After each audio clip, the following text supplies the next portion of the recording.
Abira, after our meeting and finishing his business with Firefly, made his way to find Traveler. Oddly enough, I never saw him coming or going, so I could only imagine there was a less-known entrance somewhere. And true to the thought, there was, but it was less convenient with a watcher as well as a key to enter and exit. The exit led from the closed trees to the meadow under a rooted tree and some rocks. This exit was much smaller and harder to spot, and in was rather new. It was only finished after we were done with Harlt's, but to some degree the tunnels were still growing, just slower now. Abira found himself in the meadow waving the sign to the watcher. All was well as locking the door back behind him. Traveler was not a hard one to find for Abira. He headed toward the waterfall, following the stream as the crickets chirped and the fireflies sparkled in the night's shade of darkness. It was quiet, something that was rare for even Abira to find. He felt the tall grasses with his fingers as he moved along. Looking to the horses in the distance grazing, Diligence watching something in the distance as Abira looked ahead to a small rock formation that from a great distance overlooked the waterfall. Traveler sitting calmly looking down to the area, Abira let out a sigh as Traveler heard him. He stood for a moment, turning to see Abira, but Abira patted his hand in the wind to show Traveler to reseat himself. So Traveler did as he was told, looking back to the waterfall. Abira came up beside Traveler looking over the edge. "It's a lovely view from here. I see why you come here often at night." Traveler seemed tense and surprised at Abira speaking to him so kindly. It had been so formal lately, and he could smell Abira wasn't on the strong waters. But he knew it would be best to reply in a respectful manner. "Yes, it is," he said in somewhat of a whisper. Abira looked about at some moss. "Do you mind if I join you for a while?" Traveler looked ahead. "You needn't ask it of me." Abira sat himself down on the cool moss, staring at the clear night sky, then to the waterfall in silence. For some time before smiling with a slight chuckle to it, Traveler looked off to him but said nothing.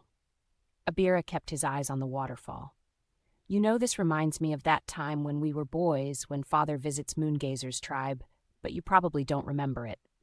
Traveler looked to Abira with the memory showing on his face.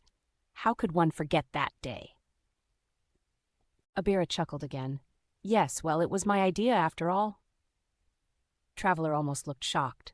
"Clearly you don't remember that day as clearly as you think. It was my idea, as was I, the one who was given the scolding and punishment." Abira turned to see Traveler's blue eyes. "Didn't stop you on your future endeavors, did it? So it couldn't have been all that bad."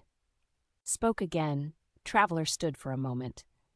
"I couldn't walk for nearly a week, and then I had to make amends by collecting the dung for a month." Abira smiled. "And the worst of it, we never accomplished the goal. The women were not even bathing that day." Traveler sat back down. "I could plan a break-in with never the slight chance of being caught off guard, but somehow Father was the only one who could find out my plans, catching me in many acts." Abira put his hand to his chin. "Where was Levin this time?" Traveler laid himself down, feeling more at ease. "Probably going to tell Father." Abira smiled. "You're probably right," Traveler replied. "I am no better." Abira put out his hand, patting Traveler's shoulder. "You are nothing of him. We do not even share the same mother with him. He tried for my life many times, but you stopped him, and I foolishly kept making excuses of it, in fun when I knew the truth of it all, but after Father was gone, I wanted us to be together as brothers."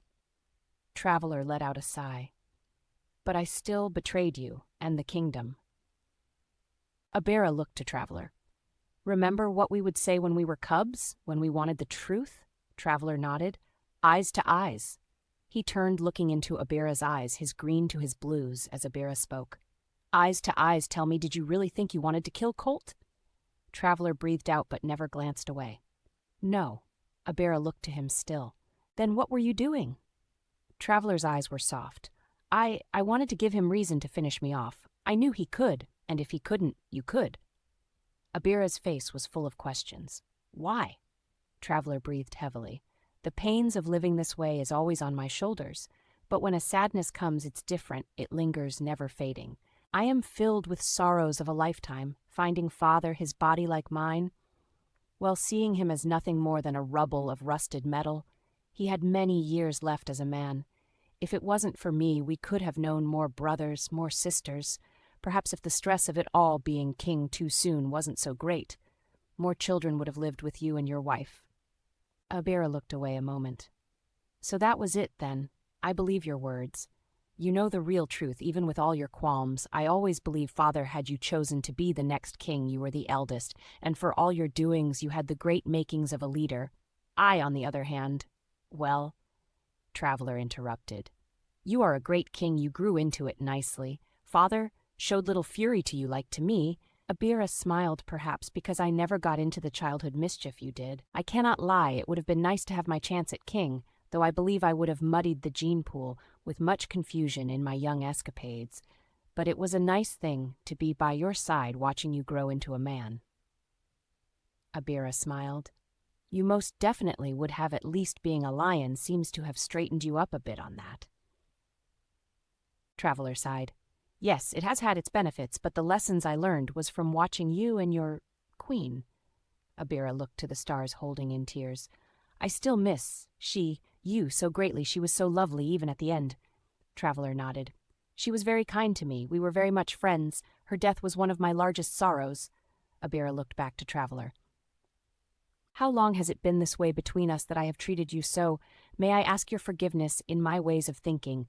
Shall we begin anew with no faults between us? Shall you be my lion once more? Traveler looked puzzled. There was never any forgiveness needing to be given for you. Traveler stopped his words. I am your king this day. Yes, your majesty, but how can I ask you to forget what I have done? Abira smiled. It will be spoken on no more, for in my mind it is washed away, Traveler. Thank you, your majesty. I will not forget this kindness. I shall be by your side if you wish it of me till my life. Traveler paused before finishing.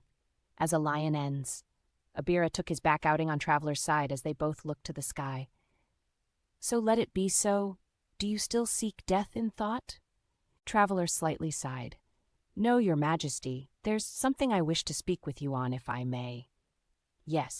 Yes, of course, but another time. Let us think of fonder memories this night, for I have words still to speak, unless they are of importance to you. Traveler sighed.